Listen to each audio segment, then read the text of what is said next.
오늘의 성경 이야기, 창세기 6장, 홍수 이전의 세상과 하나님의 약속 인류의 기나긴 역사 속에는 아주 오래전 이야기이면서도 이상하리만치 오늘 우리의 삶과 맞닿아 있는 듯한 순간들이 있습니다.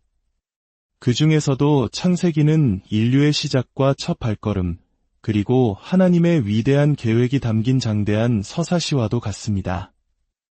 오늘 우리는 창세기의 첫 11장 중에서도 가장 극적인 전환점이라 할 수 있는 6장으로 시간여행을 떠나보려 합니다. 이 깊고 의미 있는 이야기에 들어가기 앞서 오늘 우리의 여정 속에서 잠시나마 은혜와 깨달음의 순간을 발견하신다면 좋아요와 구독으로 그 빛을 다른 이들에게도 나누어 주시는 것은 어떨까요? 이야기를 듣는 모든 분들의 삶에 하나님의 평강이 함께하기를 기도합니다. 지난 시간 우리는 아담으로부터 노아에 이르기까지 셋의 계보를 통해 이어지는 약속의 아들들에 대해 살펴보았습니다. 아담 이후 처십대에 걸친 이 족보는 단순히 누가 누구를 낳고 몇 살까지 살았다는 기록이 아니었습니다. 그 안에는 에녹처럼 하나님과 동행하다 죽음을 보지 않고 하늘로 옮겨진 경이로운 인물도 있었고 성경에서 가장 오래 산 무두셀라 같은 흥미로운 이야기도 있었습니다.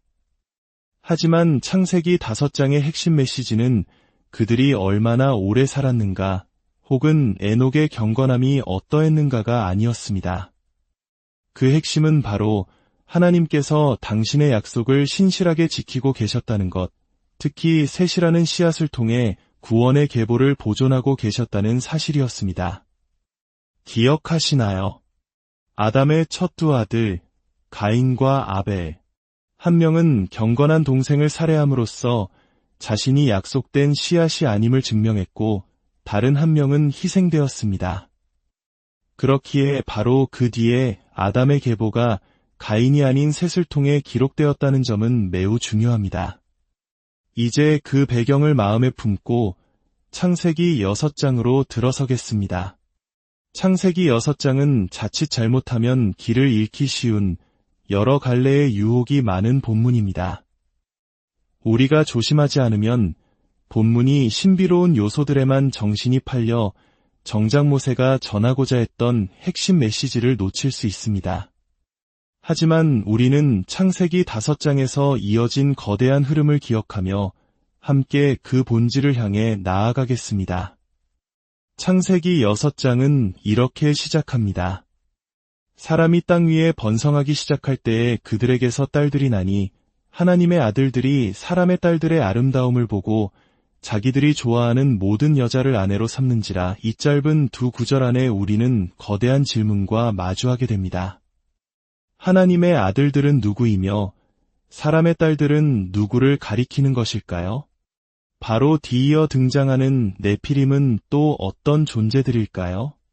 고대의 이름난 용사들이었다는 이들은 누구였을까요? 이러한 궁금증들은 잠시 접어두고 5절 이하의 말씀을 계속해서 읽어보겠습니다.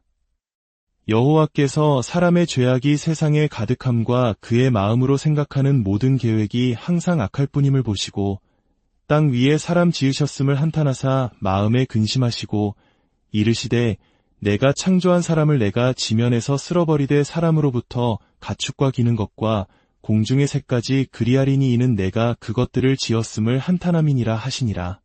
그러나 노아는 여호와께 은혜를 입었더라. 창세기 5장의 마지막을 장식했던 이름 노아가 다시 등장합니다. 말씀은 노아를 의인이요 당대의 완전한 자였으며 하나님과 동행하였다고 소개합니다. 하지만 세상은 하나님 보시기에 부패했고 폭력이 가득했습니다. 하나님께서는 노아에게 말씀하십니다. 모든 혈육 있는 자의 포악함이 땅에 가득함으로 그 끝날이 내 앞에 이르렀으니 내가 그들을 땅과 함께 멸하리라.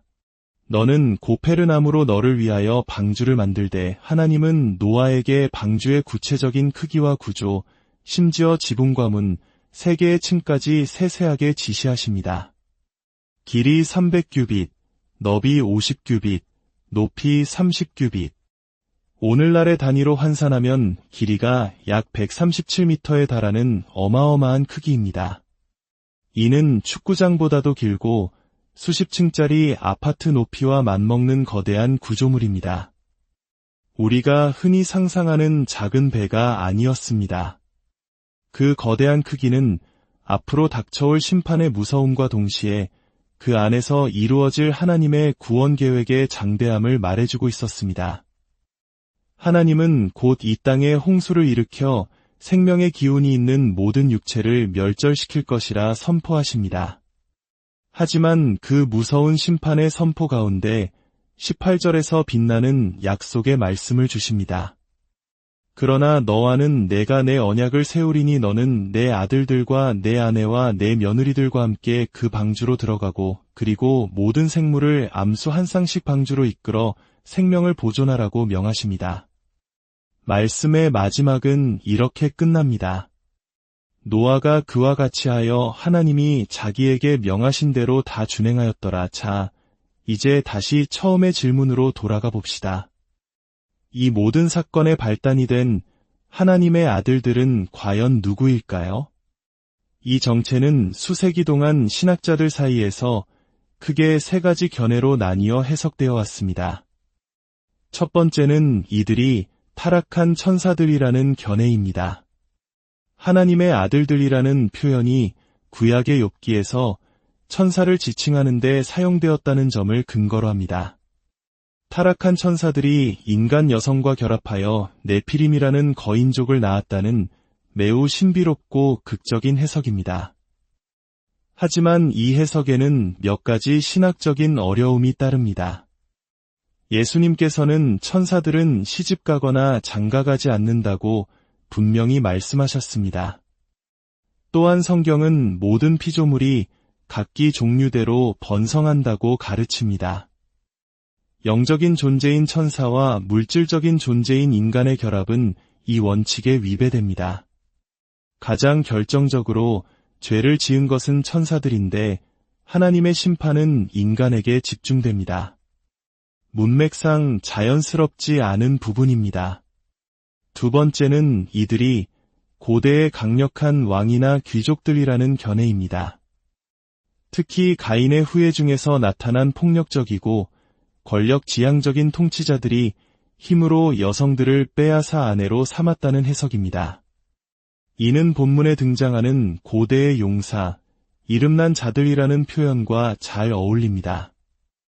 하지만 성경 어디에도 이 시기에 가인의 후손 중에 왕이 있었다는 직접적인 언급은 없습니다. 또한 왜 굳이 그들을 하나님의 아들들이라는 특별한 명칭으로 불렀는지 설명하기 어렵습니다. 마지막 세 번째 견해는 바로 하나님의 경건한 계보인 셋의 후손들이라는 해석입니다. 이것이 바로 창세기 3장부터 이어져 온 거대한 이야기의 흐름 속에서 가장 자연스러운 해석일 것입니다. 생각해 보십시오. 창세기 3장에서 하나님은 여자의 후손이 뱀의 머리를 상하게 할 것이라는 첫 복음, 원시 복음을 약속하셨습니다. 창세기 4장에서는 뱀의 후손을 상징하는 가인과 여자의 후손의 계보에 속한 아벨 사이의 적대 관계가 드러납니다. 그리고 창세기 5장에서는 가인의 계보가 아닌 하나님께서 주신 경건한 씨앗, 셋의 계보를 통해 약속이 어떻게 보존되는지를 길게 보여주었습니다. 그렇다면 바로 이어지는 창세기 6장에서 하나님의 아들들이 등장했을 때 이들은 누구를 가리키겠습니까? 바로 앞장에서 그토록 강조했던 셋의 경건한 후손들일 것입니다. 그리고 사람의 딸들은 하나님을 떠나 세속적인 문화를 이룬 가인의 후손들을 상징합니다.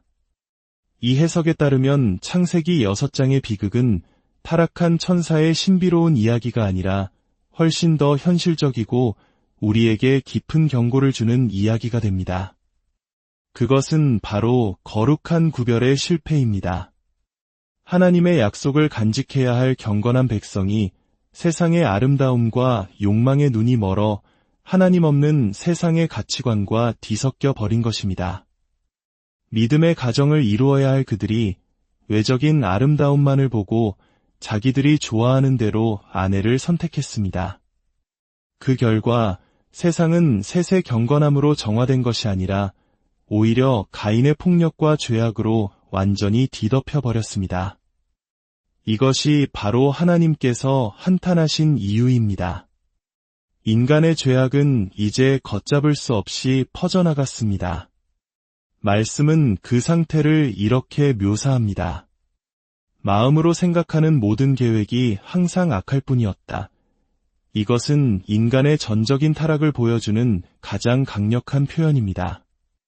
인간의 어떤 부분에도 선한 구석이 남아있지 않았습니다. 죄는 외부에서 온 바이러스가 아니라 인간의 마음 가장 깊은 곳에서부터 뿜어져 나오는 독소와 같았습니다.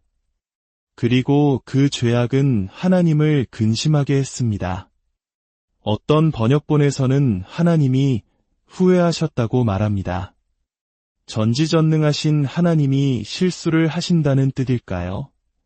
결코 아닙니다. 이것은 우리의 제한된 언어로 하나님의 무한한 슬픔과 아픔을 표현하려는 시도입니다. 자녀가 끔찍한 죄를 저지를 것을 미리 알고 있었다고 해서 부모의 마음이 아프지 않은 것은 아닙니다. 그 죄악의 현실을 마주했을 때 찢어지는 마음, 그것이 바로 한탄하사 마음에 근심하셨다는 표현에 담긴 하나님의 마음일 것입니다. 하나님은 그 깊은 슬픔 속에서 인간의 수명을 120년으로 단축시키십니다. 900년 이상을 살면서 죄를 짓고 악을 증폭시킬 기회를 줄이신 것입니다. 인간의 죄악은 스스로의 힘으로는 결코 치유될 수 없는 초자연적인 개입 없이는 해결될 수 없는 문제였습니다. 만약 우리가 더 오래 살면, 더 지혜로워지면 이 문제를 해결할 수 있을까요? 이 시대 사람들은 900년을 살았지만 해결하지 못했습니다. 오늘날 인류의 지성은 과거 수백 발의 폭탄으로 하던 일을 단 한 발의 정밀유도 미사일로 해낼 수 있게 만들었습니다. 우리의 지성은 죄의 문제를 해결한 것이 아니라 죄를 저지르는 방식을 더 효율적이고 파괴적으로 만들었을 뿐입니다.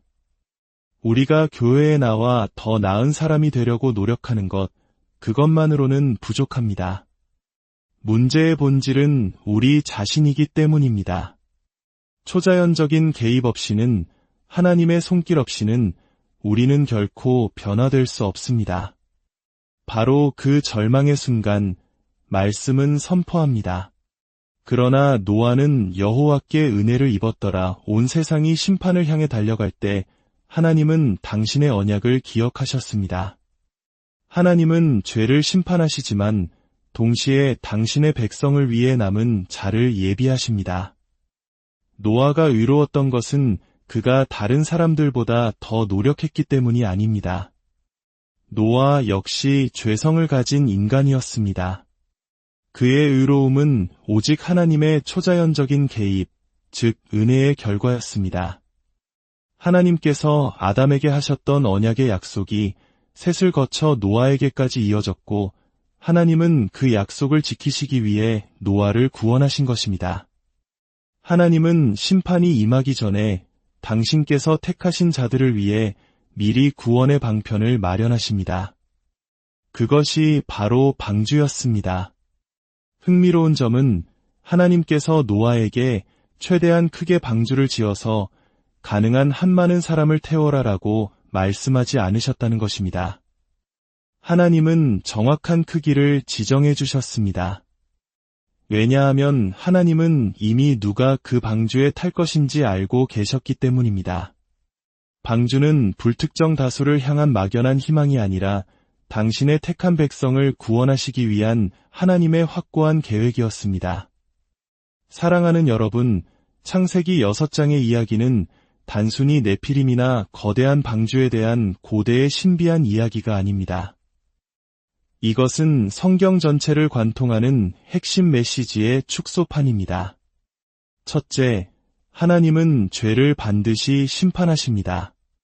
둘째, 그러나 하나님은 당신의 백성 중 남은 자를 예비하십니다. 셋째, 하나님은 심판에 앞서 택하신 자들을 위한 구원의 길을 마련하십니다. 넷째, 그리고 그 모든 구원의 언약은 약속의 아들을 통해 이어집니다. 노아 시대에 이 원리가 나타났듯이 이 원리는 인류 역사 전체를 통해 반복됩니다. 그리고 그 정점에는 또 다른 방주, 또 다른 노아가 있습니다. 그는 뱀의 머리를 부수는 여자의 후손, 바로 예수 그리스도이십니다. 우리는 노아의 시대처럼 죄악이 관영한 시대를 살아가고 있습니다. 그리고 성경의 마지막 책인 요한계시록은 우리에게 경고합니다. 하나님은 노아 때에 죄를 다루셨던 것처럼 마지막 때에도 반드시 죄를 심판하실 것이라고 말입니다. 하지만 찬양 받으실 하나님께서는 이번에는 더 크고 영원한 방주를 예비하셨습니다. 그것은 바로 새 예루살렘, 예수 그리스도 안에 있는 영원한 구원입니다. 만약 당신의 삶이 문제로 가득 차 있다면, 당신의 가정이, 당신의 영혼이 위태롭다면 해답은 방주 안에 있습니다. 약속의 아들이신 예수 그리스도 안에 있습니다. 그분은 죄 없으신 분으로서 우리의 모든 죄를 대신하여 단번에 죽으심으로 우리를 하나님께로 인도하셨습니다. 우리의 노력이나 선행으로는 결코 나아질 수 없습니다. 그것은 마치 거대한 홍수 앞에서 작은 조각배에 의지하려는 것과 같습니다. 하나님께서 예비하신 거대한 구원의 방주를 외면한 채 말입니다. 회개와 믿음으로 그분께 나아가십시오. 자비와 구원을 위해 부르짖으십시오. 다른 어떤 것도 의지하지 마십시오. 유일한 해답은 약속의 아들, 예수 그리스도뿐입니다. 그분께 나아와 참된 구원과 안식을 얻으시길 바랍니다. 함께 기도하겠습니다. 하나님 아버지, 우리에게 보여주신 선하심과 자비, 오래 참으심과 사랑에 감사드립니다. 우리를 포기하지 않으시고 약속의 아들 예수 그리스도를 통해 구원의 길을 열어주심에 감사드립니다. 노아의 시대처럼 거대한 죄악 속에서 살아가는 저희들을 불쌍히 여겨주시고 저희가 다른 어떤 것이 아닌 오직 주님만을 의지하게 하옵소서. 회개와 믿음으로 주님 앞에 나아갈 때 저희의 삶 가운데 주님의 놀라운 구원의 역사를 이루어 주옵소서. 이 모든 말씀, 우리를 구원하시는 예수 그리스도의 이름으로 기도드립니다.